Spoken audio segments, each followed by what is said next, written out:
आत्मसम्मान और अहंकार हम सभी की ज़िंदगी में बहुत इम्पोर्टेंट रोल निभाते हैं। मगर ज़रूरी क्या है? आत्मसम्मान जो आपको एक बेहतर इंसान बनाता है और हमेशा आपको खुद से और अपनों से जोड़े रखता है, या फिर अहंकार यानी कि ईगो जो सब कुछ चूर चूर कर देता है, चाहे वो आप खुद हों या आपसे जुड़े रिश्ते। अपने बारे में सोचना बहुत ही अच्छा है, मगर सिर्फ अपने बारे में सोचना क्या यही सही है?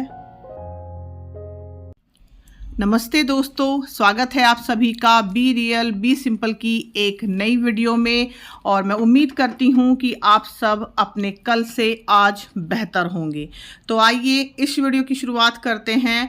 और इस वीडियो की शुरुआत मैं कर रही हूँ सुबह सुबह से, करीब 8 या 8:30 बजे का टाइम है और ये दिन है अक्षय तृतीया का। तो यहाँ पर कुछ तैयारी चल रही है पकौड़ी बनाने की।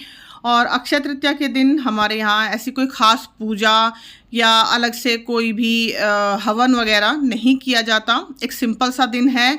और आज मेरी बेटी की छुट्टी है स्कूल की, बेटा तो कॉलेज जा चुका है। तो अभी मैं अपने लिए, अपने हस्बैंड के लिए और बेटी के लिए नाश्ता बना रही हूँ। और नाश्ते में जैसे मैंने दिखाया आप लोगों को कि आज पकौड़ी बनने वाली हैं।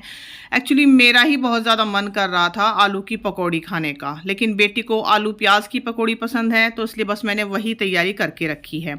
अब यहाँ पे आप देख रहे हो पॉलीथीन में बेसन। तो ये बेसन पॉलीथीन में क्यों है? क्योंकि देखिए ये डब्बे वगैरह आप देख रहे होंगे फैले हुए रखे हैं। कुछ दालें और मैंने बाउल में निकाल के रखी हुई हैं। और ये सब काम मैंने एक रात पहले किया था। और ये सब डब्बे भी मैंने एक रात पहले धो के ऊपर छत पे रख दिए थे। अभी ये सूख चुके हैं तो उनको मेरी बेटी ऊपर से ले आई है। एक्चुअली मुझे आज किचन की क्लीनिंग भी करनी है, तो थोड़ा सा टाइम को मैनेज करके चल रही हूँ। देखती हूँ हो पाता है या नहीं। तो सबसे पहले हम अपना नाश्ता बनाएंगे, उसके बाद बस फिर इस फैली हुई रसोई को हम समेटेंगे। गर्मी बहुत ज़्यादा है, इसलिए पंखा चला के ही मुझे काम करना पड़ रहा है।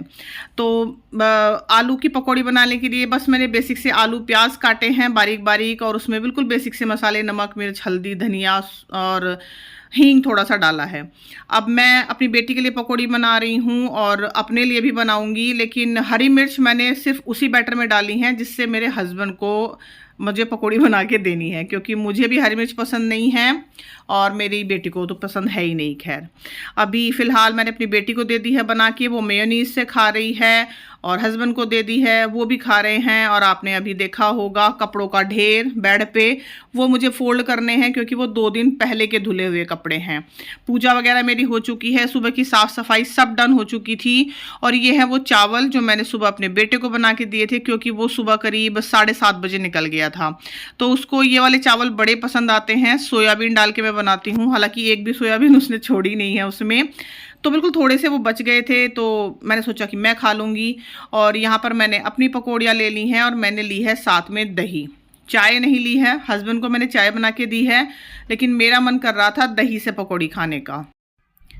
तो पकौड़ी खाने के बाद मैंने सोचा था अगर भूख और रह जाएगी तो मैं वो चावल खा लूँगी जो बचे हुए हैं, लेकिन बस पकौड़ी में ही मेरा काम चल गया। वो चावल मैंने रख दिए हैं एज इट इज़, वो दोपहर में काम आ जाएंगे। अभी फ़िलहाल यहाँ पर मैं बना रही हूँ उड़द की दाल। और अभी मतलब समझिए कि शायद करीब 10 बजे के आसपास का टाइम है, लेकिन दाल मैं बना के रख दे रही हूँ। जैसे मैंने दिखाया आपको कि मुझे किचन की सफाई करनी है। और मैं उड़द की दाल बना रही हूँ जिसको मैंने जीरे से और मेथी से छौंका है।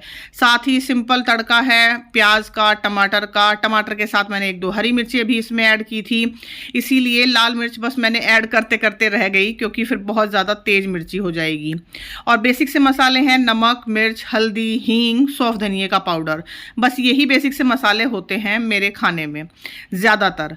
अब ये दाल का तड़का कह लीजिए इसको, या मसाला, ये हमने भुनने के लिए रख दिया है बिल्कुल धीमी आंच पे। थोड़ा सा पानी मैंने डाला है ताकि मसाला जले नहीं, और बस 5-7 मिनट में ही ये हमारा भुना भुना सा अच्छा सा मसाला बनके हो जाएगा तैयार। और उड़द की दाल मैंने सुबह ही भिगो दी थी, जब मेरा बेटा गया था ना, मैंने उसी टाइम पे भिगो दी थी। और उसके साथ मैंने थोड़ी सी 1 मुट्ठी मूंग की दाल भी भिगोई थी, पीले वाली मूंग की दाल जो बिना छिलके की आती है। और यहाँ पे मैं दाल को थोड़ा सा मसाले के साथ भून रही हूँ, इससे दाल का स्वाद और भी अच्छा आता है। और यहाँ पे देखिए मैं दिखा रही हूँ उड़द के साथ मूंग की दाल भी है। उड़द की धुली दाल जो सफ़ेद दाल होती है और मूंग की धुली दाल जो पीली दाल होती है, क्योंकि अक्सर हम दाल में भी कंफ्यूज हो जाते हैं, पीली दाल, लाल दाल या सफ़ेद दाल। अब यहाँ पर आप ज़रूरत के हिसाब से पानी डाल लीजिए, जैसे भी आपके घर में दाल खाई जाती है। मैं बहुत ज़्यादा पतली या बहुत ज़्यादा गाढ़ी नहीं बनाने वाली हूँ। और कुछ लोग इस दाल को सूखा भी बनाते हैं, बिल्कुल थोड़ा सा ही पानी डाल के, बस 1-2 सीटी लगा के खड़ी खड़ी सी वो दाल बनती है, वो भी बहुत अच्छी लगती है। तो दाल मैंने फ़िलहाल बनने के लिए रख दी है और चावल मैंने भिगो दिए हैं। और यहाँ पर है पुदीना, ये सूख चुका है। और ये पुदीना मैंने 2 रात पहले, मतलब 2 दिन पहले साफ़ करके अच्छे से और धोकर सूखने के लिए रखा था, क्योंकि मैं इसको धूप में नहीं सुखा रही हूँ, घर में ही सुखा रही हूँ। और ये है 2 दिन पहले की क्लिप, शाम के टाइम की, जब मैं खाना बना रही थी। और खाना बनाते बनाते ही मैंने ये पुदीना अच्छे से तोड़ के रख दिया था, तोड़ के धो के और छलनी में डाल के रख दिया था, ताकि इसका सारा पानी ड्रेन हो जाए। तो इस तरह से मैं काम करती रहती हूँ। जिस दिन मुझे लगता है कि काम थोड़ा सा कम है, तो कोई एक्स्ट्रा काम अगर जिस दिन करना हो, वो मैं उसके साथ ही उसको जोड़ लेती हूँ। तो यहाँ पे आप देख रहे हो मैंने धनिया की पत्तियों को अलग कर लिया है, धो के अच्छे से छलनी में रख दिया है। और उसके नीचे एज यूजुअल मैंने परात रखी हुई है, ताकि काउंटर टॉप पे पानी ना बिखरे। ये है दही के लिए दूध। और यहाँ पे कुछ सब्जियां आप देख रहे हो, ये मैंने धो के रखी हैं। अगले दिन मेरी बेटी स्कूल में लेके गई थी भिंडी, और आम की चटनी भी मैंने बनाई थी। तो ये सब 2 दिन पहले की क्लिप हैं। एक्चुअली ये मैंने पुदीने के लिए आपको दिखाई हैं, कि जिस दिन मैंने पुदीना अच्छे से साफ़ करके रखा था। और जैसे मैंने कहा कि धूप में नहीं सुखा रही हूँ, क्योंकि जब हम धूप में सुखाते हैं ना, तो सूख तो एक ही दिन में जाता है पुदीना, लेकिन उसमें फिर वो महक नहीं रहती पुदीने की अच्छी सी। तो इसलिए बस घर में ही सुखा लेती हूँ यहीं पर, क्योंकि इतनी गर्मी है कि 2 दिन के अंदर ये घर में ही सूख जाएगा। फिलहाल घड़े में पानी मैंने भर दिया है अच्छे से, और यहाँ पे अभी मुझे ग्लास रखना है। तो अब लौट आते हैं आज के दिन पर दोबारा से। दाल बनने लग रही है, चावल मैंने भिगो ही दिए हैं। तो अब मैं रसोई की इस हिस्से की सफाई कर लेती हूँ, जिसके डब्बे वगैरह मैंने धो के रखे हैं। ये फ्लावर प्रिंट का बहुत ही खूबसूरत सा पेपर है, जो मैं बिछाने वाली हूँ यहाँ पर। और एक तरफ के डब्बे तो जैसे आपने देखा शुरुआत में ही मैंने धो दिए थे 1 रात पहले, जो अभी सूख गए हैं और मेरी बेटी लाई है उनको ऊपर से उतार के। लेकिन ये जो दूसरी तरफ के डब्बे हैं, ये बिल्कुल साफ़ हैं, क्योंकि इनकी सफाई मैंने अभी करीब हफ्ता भर पहले ही की थी। तो इनको मैं बस हल्के गीले कपड़े से पोंछ कर रख रही हूँ। ये बिल्कुल साफ़ हैं, इनको मुझे धोने की ज़रूरत नहीं महसूस हुई थी, क्योंकि वैसे भी मैं रसोई के डब्बे जैसे जैसे खाली होते रहते हैं ना डब्बे, मैं धोती रहती हूँ। बहुत बार आप लोगों के साथ मैंने शेयर भी किया है। तो इस तरह से हमारी ये अलमारी छोटी सी, जिसमें मेरे सारे डब्बे होते हैं रसोई के, ये बिल्कुल साफ़ सुथरी हो गई है। और आप देख रहे हो ट्रांसपेरेंट कलर के ये डब्बे, इनमें सारा सामान आसानी से दिखाई भी देता है, इसलिए मुझे कोई भी चिट वगैरह इन पे नहीं लगानी पड़ती है। और यहाँ पे आप देख रहे हो मूंगफली, जिसमें 2 तरह की मूंगफली है। नीचे है कच्ची मूंगफली, और ऊपर एक पॉलीथीन में मैंने रखी हुई है भुनी हुई मूंगफली। तो ये 2 डब्बों में थी, इसलिए मैंने एक ही जगह कर दी। अब ये देखिए रंग बिरंगी दालें हैं, और ट्रांसपेरेंट डब्बों से जब वो दिख रही हैं तो कितनी सुंदर लग रही हैं। आपको रसोई में कोई और डेकोरेशन रखने की ज़रूरत ही नहीं पड़ेगी। जब ट्रांसपेरेंट डब्बे होते हैं, उस तरह से रंग बिरंगी दालें हैं, लाल, हरी, पीली, सफ़ेद, तो अपने आप ही आपका किचन अट्रैक्टिव लगने लगता है।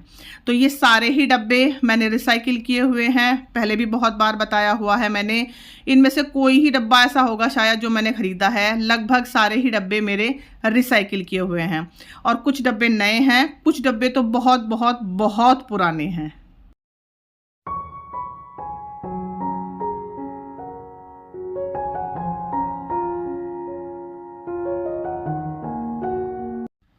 तो अब चलते हैं बर्तनों की तरफ। ये हैं वो बाउल जिनमें मैंने ये दालें वगैरह सब निकाल के रखी थी। तो हालांकि गंदे नहीं हुए हैं, लेकिन एक बार धोने तो ज़रूर पड़ेंगे। साथ ही सुबह के नाश्ते के बर्तन से सिंक भर चुका है, ये भी अब मुझे क्लीन करना है।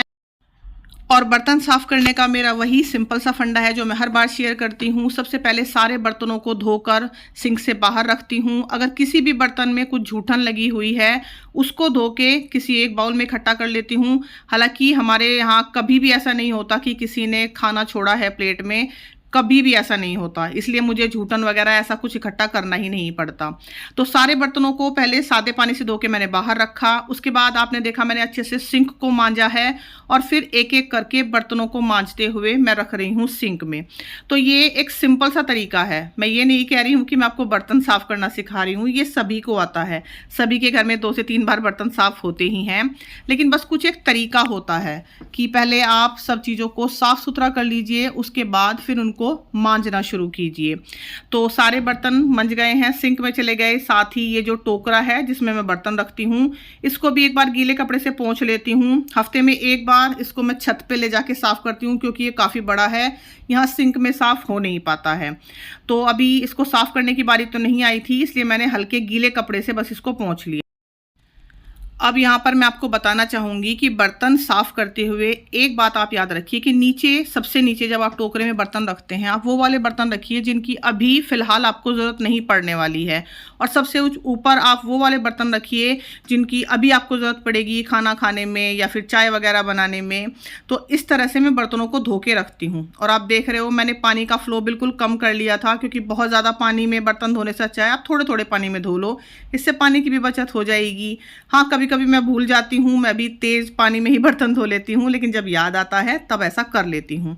सारे बर्तन अच्छे से धो के और उनका पानी अच्छे से झटक के तब मैं उनको टोकरे में रख रही हूँ। ये नहीं कि बस बर्तन धुल दिया और रख दिया, धुल दिया और रख दिया, उसके अंदर पानी रह जाता है।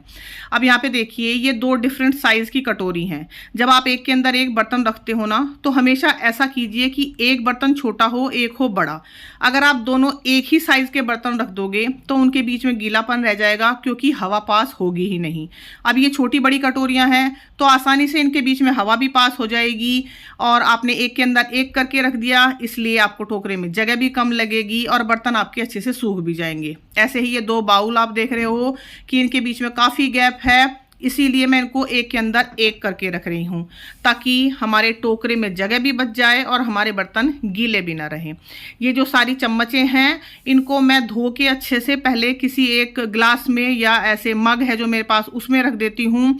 साथ ही सारे चमचे एक तरफ रखे हुए हैं, ताकि किसी को कुछ भी लेना हो अगर अभी फ़िलहाल तो एक तरफ से ही ले ले। और जब ये चम्मच सूख जाएंगी उसके बाद मैं इनको स्टैंड पे लगाती हूँ। ये जो बर्तनों का आप स्टैंड देख रहे हो ना, इसमें चम्मच के लिए भी जगह है, लेकिन डायरेक्ट अगर धो के मैं उस स्टैंड पे उनको टांग दूंगी ना तो फिर उस पर जंग लग जाता है। हालांकि स्टेनलेस स्टील का है लेकिन फिर भी जंग लगता है। अब साथ में देखिए ये 2 प्लेट्स मैंने धोई हैं, बिल्कुल एक साइज़ की प्लेट हैं। अगर मैं इनको इस तरह से करके रख दूंगी एक के अंदर एक, तो इनमें कुछ भी हवा नहीं जाएगी, और जैसे ही मैं इनको हटाऊंगी तो अंदर से दूसरी प्लेट गीली निकलेगी। अब इसके लिए मैं क्या करती हूँ कि इन दोनों प्लेट्स के बीच में एक सिंपल प्लेट मैंने डाल दी छोटी। अब इससे क्या होगा, इनके बीच में जगह बन जाएगी, हवा पास होगी और ये दोनों ही प्लेट अच्छे से सूख जाएंगी। इससे आपको आपके जो बर्तन हैं वो कपड़े से पोंछ के आपको स्टैंड पे नहीं लगाने पड़ेंगे। एक जो एक्स्ट्रा काम होता है ना कि पहले बर्तन धो और फिर उनको एक एक बर्तन को धो के एक एक बर्तन को कपड़े से पोंछ के आप स्टैंड पे लगाओ, वो एक एक्स्ट्रा काम जो होता है वो आपका इस तरह से बच जाता है अगर आप बर्तन साफ करते हुए थोड़ी सी सावधानी बरत लो, जैसे कि मैंने आपको बताया। अब सारे बर्तन अच्छे से धुल गए हैं, दोबारा से एक बार सिंक को साफ किया है, और साथ ही ये जो मैंने स्पॉन्ज इस्तेमाल किए थे, स्टील का स्पॉन्ज खास तौर से, खूब अच्छी तरीके से मैंने उसको खोल के धोया है। क्योंकि भले ही मैंने बर्तन बिल्कुल साफ़ करके धोए हैं, मतलब उनमें झूठन वगैरह कुछ नहीं थी, लेकिन उसके बावजूद भी स्पॉन्ज में गंदगी जाती है। तो बर्तन साफ़ करते हुए आप ये भी ध्यान रखिए कि आपको ये जो स्पॉन्ज है हर बार क्लीन करके रखने हैं। चाहे आप दिन में 2 बार बर्तन साफ़ करें या दिन में 4 बार, स्पॉन्ज को हमेशा साफ़ करके ही रखिए, गंदे स्पॉन्ज मत रखिएगा। और आपने यहाँ पे ध्यान दिया होगा कि मेरे पास ये 2 छोटे छोटे से गोल डब्बे हैं। एक में मैंने साबुन रखा हुआ है जिससे बर्तन साफ़ करती हूँ, सिंपल विम बार जो सभी के घरों में होता है, और एक में मैंने स्पॉन्ज रखे हुए हैं बर्तन साफ़ करने के। उनको मैं अलग अलग रखती हूँ, एक जगह नहीं रखती। और स्पॉन्ज वाले डब्बे में मैंने छोटे छोटे से छेद किए हुए हैं ताकि जो भी एक्स्ट्रा पानी है स्पॉन्जेस का वो उसमें से निकल जाए। साथ ही एक छोटा सा ईंट का टुकड़ा आप देख रहे होंगे, वो तवे को साफ़ करने के लिए या कढ़ाई को साफ़ करने के लिए रखा होता है। सारे सिंक को मैंने अच्छे से धो दिया है, वाइपर लगाया है, और उसके बाद अब मैं यहाँ पे सब जगह सूखा कर रही हूँ, क्योंकि जितना ज़रूरी सफाई करना है उतना ही ज़रूरी उस जगह को सूखा करना भी है। अब दाल बन चुकी है, चावल मैंने बनने के लिए रख दिए हैं धीमी गैस पे। अब आज बारी थी जो फ्रिज का वेजिटेबल सेक्शन है उसको साफ़ करने की। जो वेजिटेबल बास्केट होती है उसको मुझे आज क्लीन करना है। बहुत ज़्यादा गंदी नहीं है, लेकिन उसको बस थोड़ा सा क्लीन करना है और थोड़ा सा सेपरेट करके रखना है सब्जियों को, जिसके लिए मैं ये कुकीज़ के बॉक्स हैं इनको इस्तेमाल कर रही हूँ। इनके ऊपर इस तरह से लिड थी, वो मैंने निकाल के अलग काट के अलग कर दी है, क्योंकि उसका मुझे कुछ इस्तेमाल लग नहीं रहा था। और ये कुकीज़ के बॉक्स थोड़े से पतले हैं, इसलिए मैंने एक के अंदर एक बॉक्स रख दिया है। टोटल 4 बॉक्स थे तो मैंने इनके 2 बना दिए हैं। और ये एक बॉक्स है लॉक एंड लॉक का, काफ़ी पुराना है, करीब 16 से 17 साल पुराना। इसकी लिड टूट गई है, तो बॉक्स बहुत मजबूत है, इसलिए मैंने इसको फेंका नहीं। इसके अंदर मैं छोटी छोटी सब्जियां जैसे अदरक, हरी मिर्च अलग अलग कर लेती हूँ, ताकि सब्जियां फ्रिज में बिखरी ना रहें और सबको आसानी से मिल जाएं। यानी कि जब मैं कुकिंग करूँ मुझे तो मिल ही जाती हैं, बच्चे भी अगर कुकिंग करना चाहे कभी, जैसे मेरा बेटा करता है, तो उसको भी सारी चीज़ें आसानी से मिल जाएँ। तो इस तरह से देखिए सारी सब्जियाँ अलग अलग हो गई हैं। और ये सिंपल बॉक्स जो मैंने कहीं से ख़रीदे नहीं है, मेरे घर पर ही थे, इसको मैंने इस्तेमाल कर लिया है। और मतलब मैं यहाँ पे कहना चाहूँगी कि आपको ज़रूरी नहीं है कि आप महंगे महंगे ऑर्गेनाइज़र ही खरीदें हमेशा फ्रिज को ऑर्गेनाइज करने के लिए। इस तरह की चीज़ें लगभग हर घर में मिल जाएगी, बस थोड़ा सा आप नज़र घुमा के देखिए, आपको ज़रूर आपके घर में ऐसी चीज़ें मिल जाएंगी। तो वेजिटेबल बास्केट बिल्कुल सॉर्ट आउट हो गई है। बाकी फ्रिज बिल्कुल क्लीन है, ये मुझे साफ़ नहीं करना है, क्योंकि ये मैंने अभी नवरात्रि से एक दिन पहले जब अमावस पड़ती है ना, वह तब मैंने साफ़ किया था। और आप लोगों से बोला भी था कि मैं आप लोगों के साथ फ्रिज क्लीनिंग की वीडियो शेयर करूंगी, लेकिन मैं कर नहीं पाई। कोई बात नहीं, फ्रिज तो खैर 1 महीने में एक बार डीप क्लीन होता ही है, फिर कभी मैं शेयर कर दूंगी। अब यहाँ पर आप देख रहे होंगे लगभग सारी ही चीज़ें ढकी हुई रखी हैं, लेकिन दूध ढक के नहीं रखा है मैंने, क्योंकि दूध पे जो मलाई है ना, अगर मैं उसको ढक के रख दूंगी तो फिर वो इतनी मोटी आ नहीं पाती है। तो इसलिए मैं ये ट्रिक आजकल आजमा रही हूँ कि दूध को थोड़ा खुला करके मैं रखती हूँ। और फ्रिज आप देख रहे हो जैसे कि बहुत ज़्यादा क्राउडेड नहीं है कि बिल्कुल ठूस ठूस के भरा हुआ है। जो ज़रूरी चीज़ें हैं फ्रिज में बस वो ही हैं। नीचे का सेक्शन है जिसमें गुलाब जल वगैरह रखा हुआ है, एलोवेरा जेल है, यहाँ पे है प्रोटीन पाउडर, मीठी चटनी, और एक छोटे बॉक्स में आप देख रहे हो मेरी होममेड क्रीम। और इन सभी की वीडियो मेरे चैनल पर है, मैं इन सभी वीडियोज़ का लिंक डाल दूँगी डिस्क्रिप्शन बॉक्स में, आप लोग प्लीज़ देख लीजिएगा। ऊपर वाले सेक्शन में कुछ जैम, सॉस वगैरह, मेयोनीज और बच्चों के ये चॉकलेट सिरप के पाउच रखे हुए हैं। तो जो जो भी ज़रूरी सामान है उसको मैंने बस अच्छे से अरेंज करके रखा है नीटली। बहुत ज़्यादा कुछ ऑर्गेनाइजेशन या फिर ऐसा कुछ मैंने नहीं किया हुआ है, लेकिन फिर भी फ्रिज बिल्कुल साफ़ सुथरा है, सिंपल है। यहाँ पर है मेरे मेकअप के प्रोडक्ट्स, बहुत सारे हैं, यूज़ तो खैर इनमें से 2-4 ही हो पाते हैं, और इसके बारे में भी कभी डिटेल में शेयर करूँगी आप लोगों के साथ। तो फिलहाल दरवाजे की तरफ का लुक ये था, और ऊपर से नीचे तक फ्रिज का लुक है ये। तो बिल्कुल साफ सुथरा, क्लीन और बिल्कुल देसी फ्रिज जिसको आप बोल सकते हैं, जैसा हम सबके घरों में, आम घरों में होता है। कोई सेलिब्रिटी फ्रिज नहीं है ये जिसको आप मतलब बहुत ही सजा धजा और बिल्कुल ऑर्गेनाइज देखोगे। थोड़ी बहुत चीज़ें फैलती ही रहती हैं, लेकिन कोई बात नहीं, वो हम समेट लेंगे। फ्रिज का हैंडल फिलहाल मैंने धो दिया है क्योंकि वो थोड़ा सा गंदा हो रखा था, लेकिन फ्रिज के ऊपर जो कपड़ा बिछा हुआ है वो बिल्कुल साफ़ सुथरा है, इसलिए उसको मैंने नहीं धोया है। साथ ही ये कुछ और बॉक्सेस भी हैं जिनको मैंने क्लीन किया है, और इसके अलावा भी और बॉक्सेस हैं, वो आगे आपको वीडियो में दिखाई देंगे। और ये बॉक्सेस हैं मिठाई के। अगर आपको याद हो, मैंने एक बार शेयर किया था एक वीडियो में कि मेरे हस्बैंड हैदराबाद गए थे, वहाँ से काफ़ी सारी मिठाई लाए थे वो, तो ये बॉक्सेस उसी में से निकले थे। और इनको मैंने अच्छे से धो के रखा हुआ है ताकि ये कहीं ना कहीं ऑर्गेनाइजेशन में काम आ ही जाएंगे। जैसे फ्रिज में अभी मैंने वो बॉक्सेस इस्तेमाल किए ना, ये भी कहीं ना कहीं ज़रूर काम आएंगे। अब हालांकि सुबह सारी साफ़ सफाई हो चुकी थी, लेकिन जैसे मैंने रसोई में अभी थोड़ी बहुत डब्बे वगैरह की क्लीनिंग की है ना, अलमारी वगैरह समेटी हैं, तो कुछ ना कुछ गिर ही जाता है, इसलिए मैंने दोबारा से एक बार पोछा लगा दिया है और सारे मैट्स वगैरह दोबारा से बिछा दिए हैं। तो ये मैं दिखा रही हूँ आपको, फ्रिज बिल्कुल क्लीन हो गया है। ये एक अचार की बरनी आप बोल सकते हो, खाली हुई थी, ये मैंने धो के रखी हुई है, और ये बड़ी सुंदर लग रही है रखी हुई, तो इसलिए मैंने फ्रिज के ऊपर ही रखे रहने दिया इसको। फ्रिज के अंदर भी आपने देखा होगा 2 बरनी नहीं, 1 बरनी ऐसी है, और उनमें अचार रखे हुए हैं। एक में है मिक्स वेज अचार, एक में है हरी मिर्च का अचार, जिसकी रेसिपी भी मैंने आप लोगों के साथ शेयर की है। और यहाँ पे आप ये एक डोल देख रहे हो, डोल या डोलू जो भी बोलते हैं आपके यहाँ, इसमें मैंने एक्स्ट्रा पानी इकट्ठा करके रखा है आरओ का।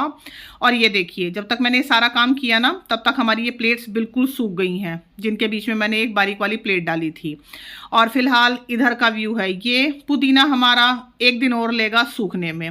फिलहाल मैंने यहाँ पे पंखा चलाया हुआ है ताकि जैसे मैंने पोछा लगाया ना तो वो जल्दी से सूख जाए। और ये सब चीज़ें मैंने अभी हफ्ता भर पहले ही क्लीन की हैं। ये छोटी छोटी डब्बियाँ जो आप देख रहे हो कॉर्नर रैक पे, और नीचे जो कप आपने देखे हैं जिनमें मैं चम्मच वगैरह रखती हूँ अपने, तो ये सब चीज़ें मैं टाइम टू टाइम हफ्ते में 10 दिन में जैसे ही मुझे दिखता है कि गंदी हैं साफ़ करती रहती हूँ। इनके लिए मुझे कोई अलग से डीप क्लीनिंग या ऐसा कुछ नहीं करना पड़ता। इसीलिए मैं अगर रसोई की डीप क्लीनिंग 2 महीने में भी करूँ ना तब भी काम चल जाता है, क्योंकि जब हम हर रोज़ और हफ्ते में जो हमारी छोटी छोटी सफाइयाँ उनको करते रहते हैं तो आपको फिर एक साथ पूरी रसोई नहीं फैलानी पड़ती है, क्योंकि घर है उसमें और भी बहुत सारे काम हैं। आप ये नहीं कर सकते कि बस आप रसोई फैला के बैठ जाओ, क्योंकि खाना भी बनाना है, कपड़े भी धोने हैं, बाकी घर भी देखना है और बच्चों को भी देखना है। तो यहाँ पे हमारी दाल चावल सब तैयार हो गए हैं। बूरा मैंने मिला के रख लिया है घी के साथ, क्योंकि चावल बूरे के बगैर तो हम खाते नहीं हैं। और ये हैं थोड़े से अखरोट के छिलके जो मैं अपनी फ्रेंड के यहाँ से लाई थी। एक्चुअली उनके यहाँ से तो अखरोट आए थे प्रसाद के रूप में, और ये मैंने रखे हुए थे, तो इनका मुझे एक्चुअली स्क्रब बनाना था, इसीलिए मैंने इसको निकाल के बाहर रखा है, ताकि अगर ये डब्बा मुझे दिखेगा तो मुझे याद भी रहेगा कि मुझे करना क्या है। यहाँ पे आप देखिए, ये और 2 छोटे छोटे से बॉक्स हैं, ये भी बहुत कमज़ोर थे, इसलिए मैंने इनको एक दूसरे के अंदर स्टैक करके रखा है। इसमें छोटा मोटा सामान जैसे माचिस पड़ी हुई हैं, 1-2 मोमबत्ती जो जल चुकी होती हैं, या छोटा मोटा कोई भी सामान किचन में होता ही है, इस तरह से मैं इसको साइड में रखती हूँ। इसमें डला ही रहता है कुछ ना कुछ सामान। बर्तनों का ये बड़े वाला टोकरा, ये भी मैं ऊपर छत पे ले जाके साफ़ करती हूँ, इसकी बारी हफ्ते में 1 बार आती है। तो कहने का मतलब है कि रसोई बिल्कुल साफ़ सुथरी हो चुकी है, सूखी हो चुकी है, जैसे मैं हाथ फेर के आपको दिखा रही हूँ, क्योंकि रसोई को साफ़ करना जितना ज़रूरी है उतना ही ज़रूरी है उसको सूखा करना। इधर आरओ बिल्कुल क्लीन है, इस पर हल्का गीला कपड़ा दिन में 1 बार मैं लगाती ही लगाती हूँ। और अभी शूट करते हुए मुझे नज़र आया कि आरओ में पानी कम है, तो मैंने आरओ भी चला दिया। तो इधर का व्यू मैं आप लोगों को दिखा देती हूँ एक बार दोबारा से। बिल्कुल साफ़ सुथरे डब्बे हमारे, और ऊपर भी जैसे मैंने दिखाया था काफ़ी सारे डब्बे मैंने क्लीन करके रखे हैं।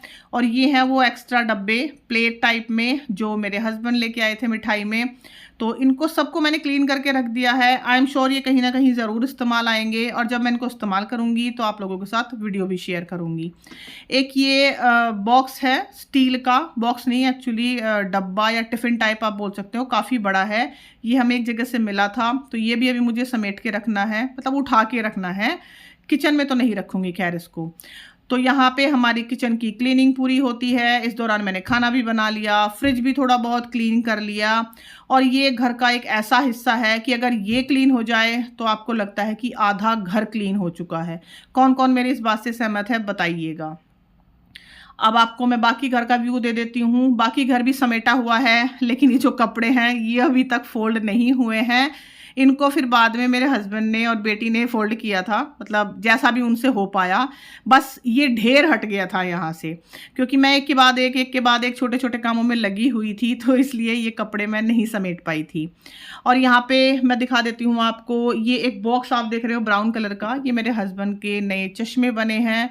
मेरा भी नया बना है, लेकिन मतलब मेरे खाली लेंसेज चेंज हुए हैं, चश्मे का फ्रेम वही है। हस्बैंड ने अपने लिए एक और चश्मा बनवाया है, क्योंकि उनको ट्रैवल करना पड़ता है, तो कभी कभी ऐसा होता है ना कि कोई चश्मा घर छूट गया, तो इसलिए उन्होंने 2 चश्मे अपने लिए बनवाए हैं। काफ़ी नंबर बढ़ गया है हम दोनों की आंखों का ही। और फिलहाल मैं आपको बाकी घर का व्यू दिखा रही थी। जितना भी मैं समेट सकती थी समेटा हुआ है, साफ़ सुथरा है। अभी फ़िलहाल हम लोग खा लेते हैं खाना, दाल चावल बूरा, हम यूपी वालों का देसी खाना, और खाने का तरीका भी बिल्कुल देसी। हम लोग नीचे बैठ के खाते हैं इस तरीके से। तो मैंने सारा खाना रख लिया है। अभी मैं, मेरे हस्बैंड और बेटी, हम तीनों खाना खाएंगे। बेटा तो शाम को लेट ही आएगा। तो दही भी मैंने रख ली है जो मैंने रात को जमाई थी। तो खाना वगैरह खा के थोड़ा रिलैक्स करके अब है शाम के करीब 5 बजे का टाइम। मैं थोड़ी सी रेडी हुई हूँ और रेडी होके मुझे जाना कहाँ है, एक्चुअली हमारे सामने वालों के यहाँ बेटा हुआ है, तो बस उन्होंने ही गीत गाने के लिए बुलाया है।